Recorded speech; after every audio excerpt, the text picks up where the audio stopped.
Tenzi mucha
wanting soul to bless, and since He bids me seek His face, believe His word, and trust His grace.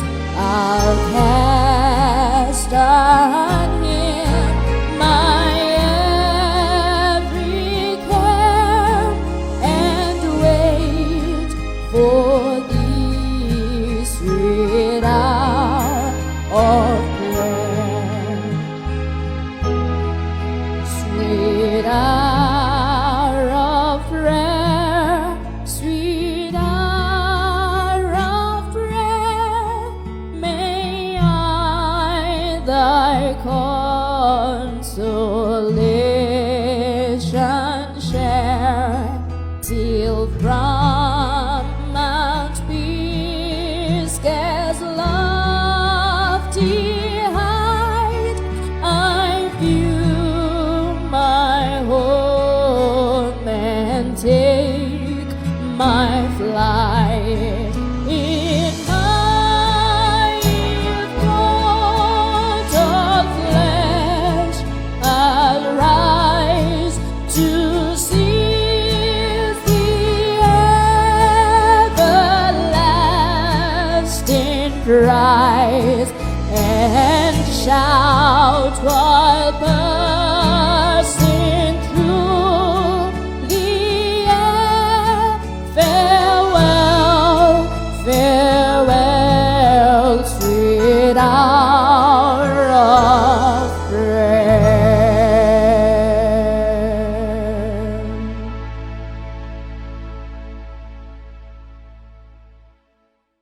Pane nyaya inotaurwa paiva nemukomana ainzi Panashe aiwa muclass vaiita maths. Topic yaidzidzwa musi uyu yanga iri ye-long division. Kune vachiri kurangarira long division, imaths yekuti unogona kupedza half year page uchingoita problem 1. And long division kana wanzi show working unofanira kuratidza masteps ese usati wasvika paanswer. Saka teacher vanosvika vointroduce a long division. Now vanodedza Panashe zvikanzi uya kuboard, uya ugoratidza kuti maths inowekwa sei, nekuti vamwe mastudent ese anga asati abata the concept. Akaenda pamberi ndokutanga kuisa mazero ake achikanzura achiisa pamusoro achikanzura achikera down achidaro. Saka mastudent akafila kuti Panashe haasi kuziva. Ndobva watanga kudedzera, gara pasi, gara pasi, gara pasi, nekuti ivo vaifunga kuti haasi kuziva nekuti ivo vangu vasingazivi. But Panashe aiziva kwaaenda, saka anoramba achivaignore. Ndobva waramba wachidedzera, gara pasi, gara pasi, gara pasi. Zvakazosvika pakurwadza Panashe.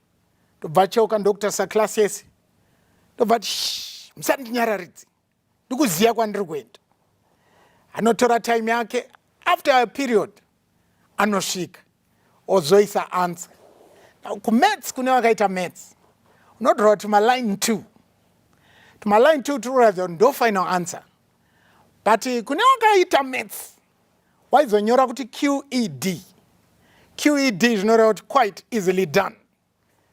Panashe ndobva apedza ndogara pasi. Vese vakazopera vakumuomberera maoko ademonstrata kuti ari kuziva. Nditenderei ndipinde nemi muBhaibheri. Tiri pana Luke chapter 18 verse ya 35 zvichidzika. Zvino wakati asebera Jericho, rimwe bofu raigara panzira richikumbira. Rakanzwa vanhu vazhinji vachipfuura, rikabvunza richiti, chinyiko? Vakariudza vachiti, ndiJesu weNazareta unopfuura. Ipapo rakadanidzira richiti, Jesu mwanakomana waDhavhidha, ndinzwirei ngoni.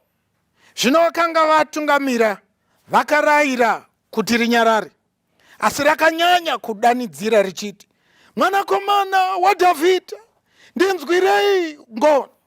Zvino Jesu wakamira akarayira kuti vauye naro kwaari. Rakati raswedera akaribvunza achiti, unoda kuti ndikuitireiko?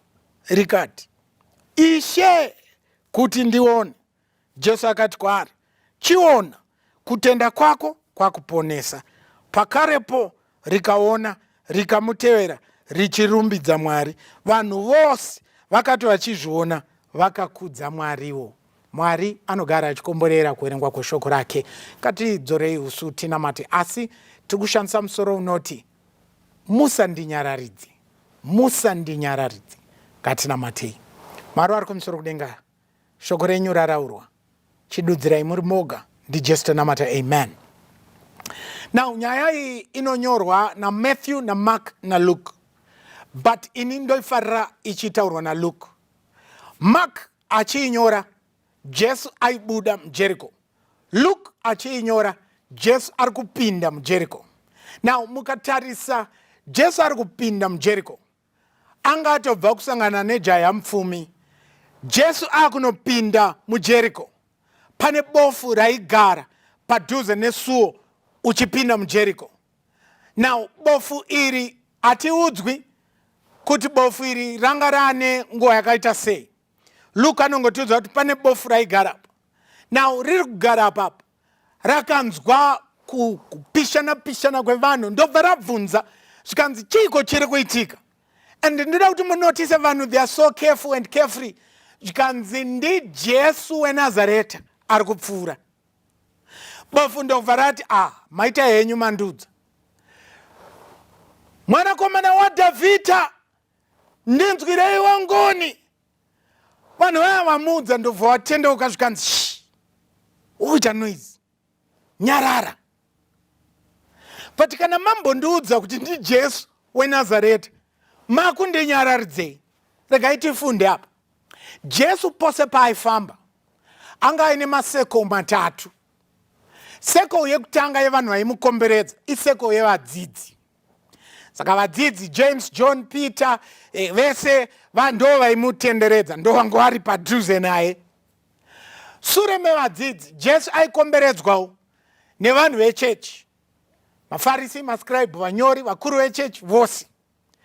Kunze kweyava kumashure kwavo kwaivawo nechaunga, vanhu vari kutsvaga mamiracle, vamwe vabva kwakasiyana siyana, rudenda rwese. Saka Jesu ndiye ari pasenta. Saka paari kufamba achienda, ndoda kuti muone neni, seko rekutanga, seko rechi2 neseko rechi3. Saka vanhu vakasvikirwa naBartimaeus, vanhu vari kunze. Zvikanzi chii chiri kuitika? Zvikanzi Jesu weNazareta. And I want you, batai mashoko, title yavanomupa vanoti Jesus of Nazareth is passing by. Now Bartimaeus, chinondishamisa, he should have used Jesus of Nazareth. Now title inonzi Jesus of Nazareth ndiJesu wekuNazareth, asi Jesu wedu ndewekuNazareth. Saka famba ineni, vanhu vabvunzwa naBartimaeus, vanhu vari kutotsvagawo mamiracles, vanhu vari kutodawo zvavari kuda kuna Jesu, vari kudawo kutodzikinurwa kubva kumatambudziko avo. And chekutanga, they have no problem telling him that it's Jesus of Nazareth. But they have a problem when Bartimaeus calls out for Jesus. Now, and I want you to notice, Bartimaeus haashandisi title yaaudzwa nayo kuti ndiJesu weNazareth. Anoti Jesus, Son of David, have mercy on me. Now mukatarisa title yashandiswa na Bartimaeus, it's a messianic title.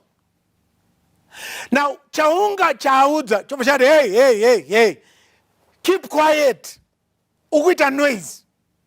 Mamchiziya here kuti kazhinji it's easy for you kuti udze umwe munhu kuti anyarare. Why? Because chaari kutsvaga iwewe unacho.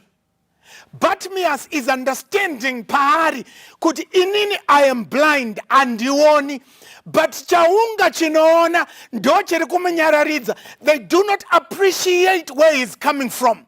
Kazhinji muupenyu hwedu, it's easy for you to have prejudice kune munhu ane chausina iwewe, chainacho chaari kutsvaga. It's easy for you to say, hey, shh, keep quiet, because unacho and iye haana. But Bartimaeus akati, guys, imunoona ka and muri kumuona and kwamuri ndi Jesu weNazareta. Ina handioni, but kwandiri ndi Jesu mwanakomana waDhavhidha. Mirai. Pese pamunowerenga Bhaibheri mukanzwa kuti mwanakomana waDhavhidha, it's a messianic title. Now Bartimaeus ane mharidzo iri deep. Zvaari kutaura ari kuti uyu ndiye uya akataurwa kare kuti kurudzi rwaDhavhidha kuchauya muponesi. Kwamuri imimi muri kungofamba naye, but hamurealize kuti ndiye wacho auya ndiye. So many a times we do not realize what we have, but it takes those who are outside to know what we have, yet we do not realize that we have it. Saka Bartimaeus ari kuti imimi muri kungofamba naye, but hamuziye kuti ndiani, inini ndoziya kuti ndiani. Saka pane transference iri kuitika apa. Vanhu vari kuona vari physically able to see. Vari kuona but hawaoni. Bartimaeus, who is physically blind, can spiritually discern. Because ari kuti, this is the son of David, who was foretold. He has come. And the title inonzi Messiah. One of the roles is to deliver the blind, is to deliver those who are captive, is to deliver and set free those who are bound. But chaunga chiri kufamba, but ona miratidzike necrowd. Crowd iri kurambidza Bartimaeus. Chiri kutoti muteere Jesu, mune nhunhawo dzenyu dzamunoda kuti dziadreswe. Problem inoitika ndeyekuti kune umwe munhu ane chikero chekuti anofila kuti dambudziko rako riri useless, riri much nonsensical pane rake. Saka iye chazomupa right yekuti anyararidze Bartimaeus chii, yet tese tiri kuteera Jesu. So Bartimaeus ari kuti kune vanhu vazviita maheadmaster, kune vanhu vazviita maprefect, kune vanhu vazviita maadjudicator, ndo vanoera nhunha dzevamwe pamberi paMwari. Saka vane right neentitlement yekuti vanyararidze vamwe vanhu. But Bartimaeus ari kuti no, this time I won't let you tell me to shut up. Musandinyararidze. Zvikanzi akabva atokwidza giya ndobva atoti mwanakomana waDhavhidha ndinzwireiwo ngoni. 2. Akatifunde chinechi. Maona here kuti kudedzera kwaBartimaeus hakusi kutsvaga request yake iri generalized. And mukazvitarisa ine 3 maphases. The first phase, Bartimaeus angoti, son of David, have mercy on me. Vanyarara. Haina chekuita nekuti ndioneseiwo, ndoda kuona. The first phase is just calling out, glorifying, identifying the son of David. Second stage, Jesu ndobva amira. Zvikanzi munzei kwandiri. Aunzwa pana Jesu. Jesu abvunza. Zvikanzi unoda ndikuitirei. Phase number 2. It's now specific. Phase number 1, it was praise related. Stage number 2, it's now specific. Unoda ndikuitirei. Stage 3, zvikanzi kuti ndione. Now, mamchizviziya here, kuti in our lives, nyika nhasi is telling us to keep quiet. Kune dzidziso dzasimuka, kune dzidziso dzatekeshera. Today we don't even know what we are. As you know, now you cannot call me what I am. Unotomirira kuti ndikuudze kuti ndiri chii. Saka you have to be careful with the pronouns. Because if you're not careful with the pronouns, I can sue you.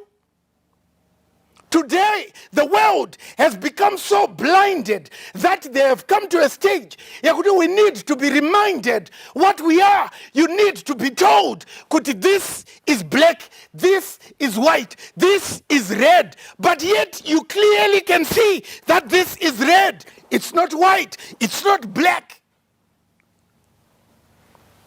And yet the world will tell you to keep quiet. That's why now you cannot tell me if I'm a he. You can't tell me I'm a he.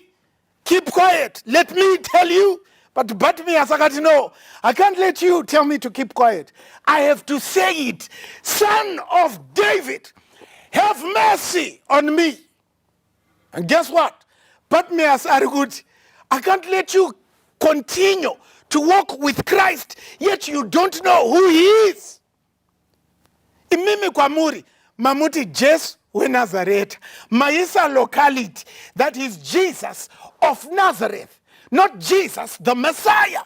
But kuna Bartimaeus, arikuti mimi muri kungoita gudza mudungwe. Muri kufamba nemunhu, haasingori Jesu weNazareth. His name is the Savior, the Messiah. Wacho auya kuzodzikinura.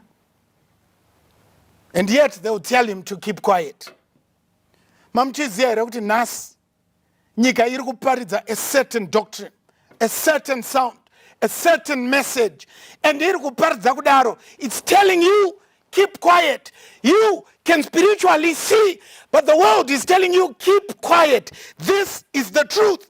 And though they can physically see, they are spiritually blind, but yet those who are spiritually able to see are keeping quiet. But as for Bartimaeus, I don't know, I will raise the voice much higher. But I want you to notice, according to Luke, because kurukutoendwa na Jesu kunosangana na Zacchaeus, and apa Bartimaeus ndiye atangira, and there is a similarity between these two men, between Bartimaeus and Zacchaeus. Both are disabled. Zacchaeus short, Bartimaeus blind. But these two have a desire to see Jesus. But they have a problem with the people. The desire is there. The problem is the people. For Bartimaeus, people will tell him, keep quiet. For Zacchaeus, he can't see because he's too short and the press is big. But yet, their faith cannot be deterred. Zacchaeus are not. Dignity, ngaimboenda paside, ndokwira mumuti. As for Bartimaeus, anoti Musandinyararidza, nyararai murimi, ndinotokwidza voice. Son of David, have mercy on me. And guess what? The faith of Bartimaeus connected with Jesus. Now, ndaitarisa foni yangu, mukatarisa foni yenyu in a Bluetooth. And mukabadza Bluetooth, something happens. Kana foni yangu yakabadza Bluetooth, yenyu yakabadza Bluetooth, mukabadza Bluetooth. Hazviudzani mazita, but foni yangu inondiudza kuti pane foni yaningi nezita iri munharaunda muno. And miraone, once ukati pay, foni yangu inobvunza yobva yati undipa mvumo here kuti ndipe. Ukati pe yakoti pe zvikadyidzana inokuudza kuti successfully connected. Now chimiraone Bartimaeus with the faith he had, because the author and finisher of our faith, Jesu ari kupfuura ari kunopinda muJericho. The faith of Bartimaeus connected with the source of faith. And the two devices, the Bluetooth device is successfully connected. Jesu ndokuti uya kuno, Bartimaeus ndobva aunzwa zvikanzi unoda kuti ndidi, zvikanzi ndoda kuti ndione. Now Jesu anoti, your faith has made you well, go your way. But kana mama kateerera zvandanzwa, mazvinzwawo here, Bartimaeus paanoona, he praised the Lord, number one. Number two, chaunga chekumunyararidza also praised the Lord, mubvunzo. Saka mamuchimbomunyararidzirei pekutanga kana maakuzorumbidza Mwari.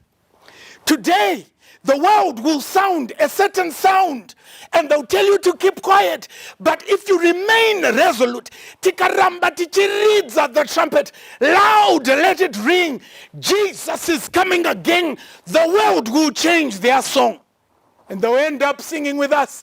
And guess what? Jesu apinda muJericho. Even for Zacchaeus akwira muti anziburuka nasinoenda kumba kwako. He also sang the song. Jesu akati, salvation has come to this house.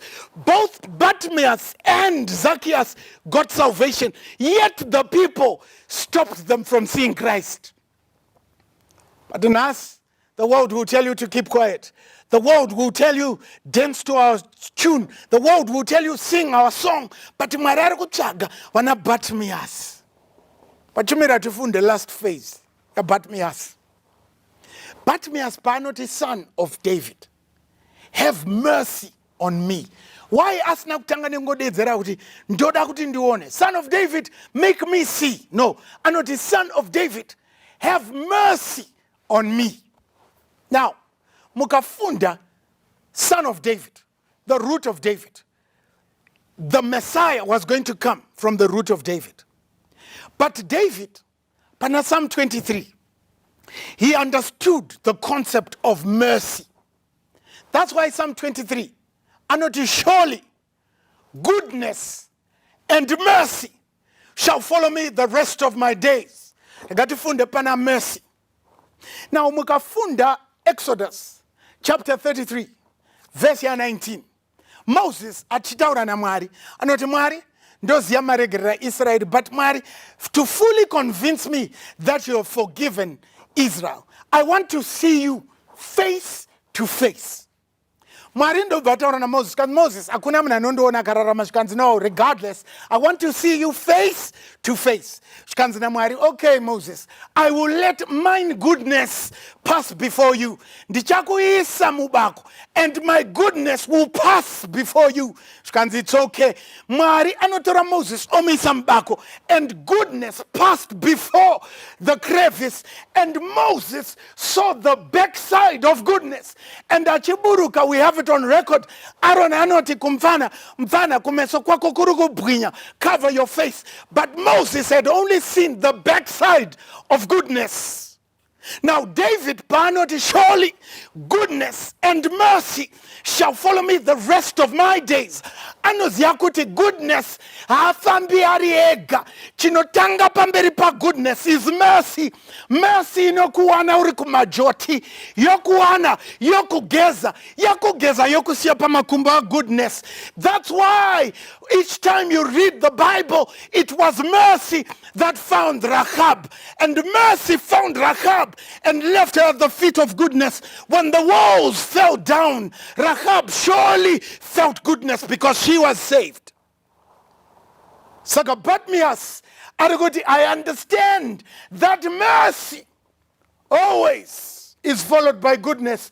If I have mercy, mercy will lead me to goodness. And guess what? Mercy led Bartimaeus to goodness. And goodness, Bartimaeus, what do you want me to do for you? So that I can see. Nasuno, the world is spiritually blind. But Mari, make us Bartimaeus who will shout even louder. Let the loud cry be heard that Jesus is the Savior and He can save us from our sins. Not Saturday violence. Let the world. For how long will we keep quiet when the world is preaching a strange doctrine? For how long shall we keep quiet when the world is desecrating God's name? For how long shall we keep quiet? For how long shall you keep quiet? God is looking for a Bartimaeus, and not I will not keep quiet. I will shout out even louder. Son of David, have mercy on me. Chidiso chakwe. Kwa wuri koko. Utumari, give me the strength of Bartimaeus to shout even louder. Loud, let it ring that Jesus is the Messiah. Kana chiri chidiso chako. Na mata nini. Kati na mate. Mwari kumsoro kudenga. Tendwa irombedzwa ino kuti nyasha dzenyu dzinogara nokusingaperi. Sa Bartimaeus, musabvumire kuti nyaradzwe nenyika. Nyika nhasi iri kutaura zvainotaura. Nyika nhasi iri kuparidza zvainoparidza. Nyika nhasi iri kutiudza kuti keep quiet. But Mwari, musabvumire kuti nyararidzwe. Shoko ratinaro ndera zvokwadi. Tariro yatinayo haivori. Itariro mhenyu. Asi Mwari, tipei simba. Simba raBartimaeus rokuti tidanidzire nepamusoro pemazwi edu. Nyika igoziya kuti you are the Messiah. You are the Savior. You are the anointed one. You are the only one who can save us. Because hakuna zverimwe zita pasi pedenga rakapiwa kumunhu kuti akadana naro anoponeswa kunze kwezita raJesu. Anotenda wose ngati amen. Amen. Mwari akuitirei zvakanaka. Kristu muka tenzi akutuma neno nemuno londo mumaoko enda sangana nemuyedzi shinamira sekamba utarise mandu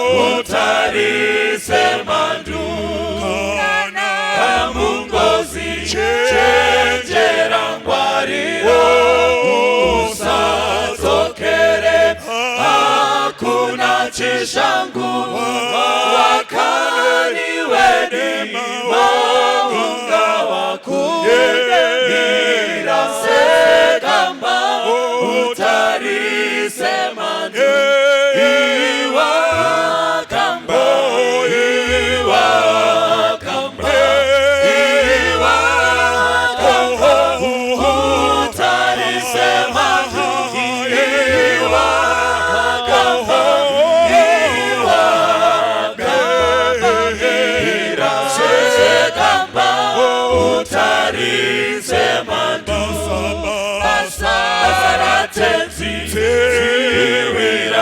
Simba inda unise ure kumagumo wa ano kutuma enda kasika kabira sekamba utarise mandu iwa kamba iwa kamba iwa kamba utarise mandu iwa kamba iwa kamba iwa sekamba utarise mandu enda usachke tenzi ari petro ano patsitsi kukunyaradza uno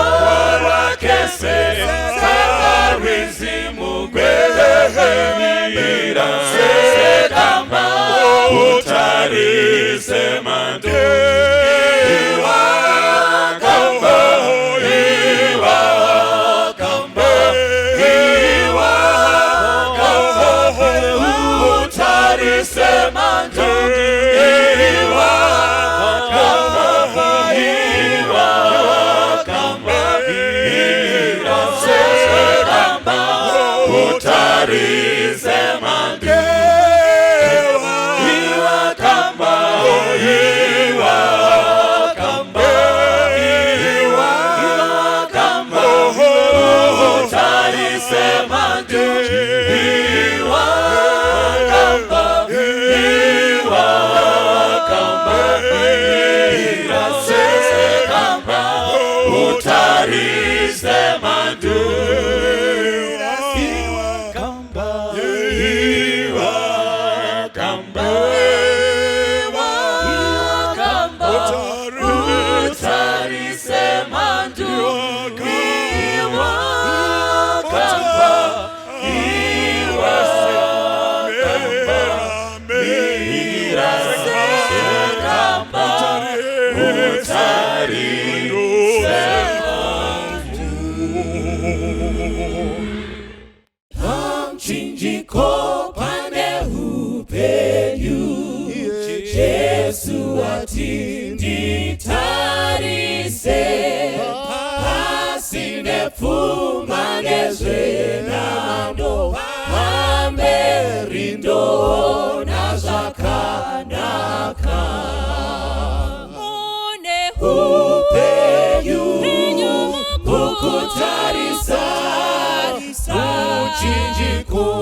Jesu iye wakanyemerera kuti ndava mumatambudzo muchinjiko unondisimbisa mune upenyu mukutarisa pamchinjiko Kristu mune upenyu hwakanaka kutarisa Kalvari ndinozotarisa muchinjiko ndosimbira muchinjiko hakuna anozoputsika anosimbira simba redenga mune upenyu mukutarisa pamuchinjiko Kristu mune upenyu hwakanaka kutarisa Kalvari mune upenyu mukutarisa muchinjiko Kristu mune upenyu hwakanaka kutarisa Kalvari mune upenyu mukutarisa muchinjiko